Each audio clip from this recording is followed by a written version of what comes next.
আসসালামু আলাইকুম বন্ধুরা, কেমন আছেন সবাই? আশা করছি আল্লাহর রহমতে ভালো আছেন। আমিও আলহামদুলিল্লাহ অনেক ভালো আছি। তো দীর্ঘদিন আপনাদেরকে সাথে নিয়ে রান্না করি না, সেই জন্য ভাবলাম যে আজকে একটু আপনাদের সাথে শেয়ার করি রান্নাটা। এখানে আমি কিছু কাতল মাছ ভেজে নিয়েছি। আর যেহেতু এখন শীতকালীন সবজি অনেক বেশি নেমেছে, সবজি একটু রান্না আপনাদের সাথে শেয়ার করি। যেহেতু অনেক দিন রান্নার কোনো ভিডিও দেওয়া হচ্ছে না, তাই আজকে ভিডিওটা নিয়ে এসেছি। এখানে একটু মাছগুলি লাল লাল করে ভেজে নেব। মাছ ভাজা হয়ে গেল। বিসমিল্লাহ, দিয়ে দিচ্ছি আদা রসুন বাটা। আর আমি এখানে সবজিগুলোকে ভালোভাবে ধুয়ে একটু লবণ দিয়ে ভিজিয়ে রেখেছি। যদি কোনো পোকা টোকা থাকে তাহলে পোকাগুলি বের হয়ে যাবে। এই জন্য অনেকক্ষণ হয়েছে, আধা ঘন্টার উপরে হয়েছে ভিজিয়ে রেখেছি। দিয়ে দিচ্ছি পরিমাণ মতো লবণ, হলুদের গুঁড়া,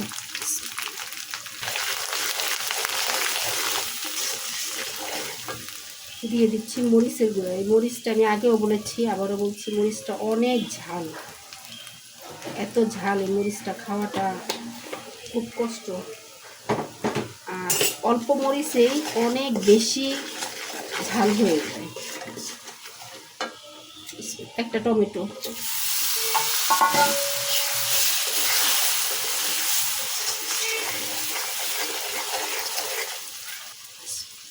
একটুখানি পানি দিচ্ছি। যদিও রান্নাটা দেখানোর কিছু নাই, আর অনেক অভিজ্ঞ গৃহিণীরা আছেন, আন্টিরা আছেন, কিছু মনে করবেন না। এটা আসলে যারা নতুন গৃহিণী বা নতুন যারা রান্না করতে পারে না, তারা হয়তো বা আমাদের এই ভিডিওগুলো দেখলে একটু হলেও উপকৃত হবেন। এই জন্যই কষ্ট করে ভিডিওগুলি করা। দিয়ে দিচ্ছি সবজি। এখানে সিম, নতুন আলু, ফুলকপি একসাথে দেয়া। আর আমি আসলে ফুলকপির ডাঁটা খেতে পছন্দ করি, এই জন্য ফুলকপির ডাঁটাও কয়েকটা ডাঁটা নিয়েছি। ভালোভাবে কষিয়ে নেব। এখন ফেসবুকে কেন যেন রিচ ডাউন হয়ে যাচ্ছে, তো আমাদের একটু বেশি করে কাজ করতে হবে।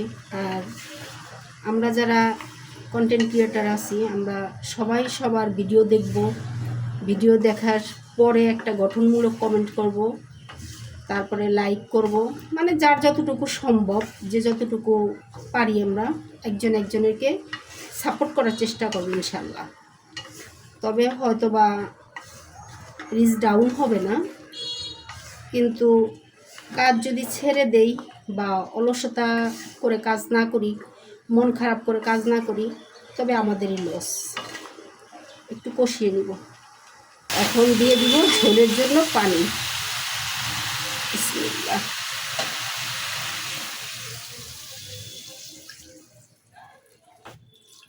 আমার কাছে মনে হয় একটু ঝোল ঝোল তরকারিটাই ভালো লাগে।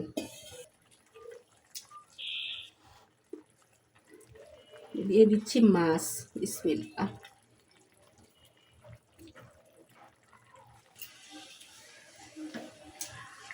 এখন কিছুক্ষণ ঢেকে রান্না করলে মাছের যে ঘ্রাণ, সেটা তরকারির মধ্যে যাবে। ঢাকা দিয়ে ঢেকে রাখছি। বিসমিল্লাহ। আমার কিন্তু ফ্রোজেন করা শুরু হয়ে গেছে। ধনিয়া পাতা এখন অল্প দামেই পাওয়া যায়, তা আমি যতটুকু লাগে, আর প্রতিদিনই প্রায় আনা হয়, আমার যতটুকু লাগে আমি অতটুকু রেখে বাকিটা ফ্রিজে রেখে দিই। এটা ধুয়ে ভালোভাবে ঝরিয়ে তারপরে কেটে রাখা হয়। এতে দেখা যায় ধনিয়া পাতাটা নষ্ট হয় না, আবার যতটুকু দরকার অতটুকু খাওয়া হয়, বাকিটা ফ্রিজে থাকে, বিপদের সময় কাজে লাগে। আর আমি কখনোই একসাথে এনে যে ফ্রিজে রাখা আমি সেটা করি না, প্রতিদিন থেকে একটু একটু একটু একটু করে রেখে দিই, এইভাবে আমি ফ্রিজে রাখি। তো ভিডিওটা দেখার জন্য সবাইকে অনেক অনেক ধন্যবাদ। আর সবাই ভালো থাকেন, বাচ্চাদের প্রতি খেয়াল রাখেন। আর যেহেতু বেশি শীত পড়ছে, অবশ্যই সবাইকে সতর্ক থাকতে হবে, তারপরে গরম কাপড় চোপড় পরতে হবে। সবাই সবার জন্য দোয়া করবেন। আল্লাহ হাফেজ, আসসালামু আলাইকুম।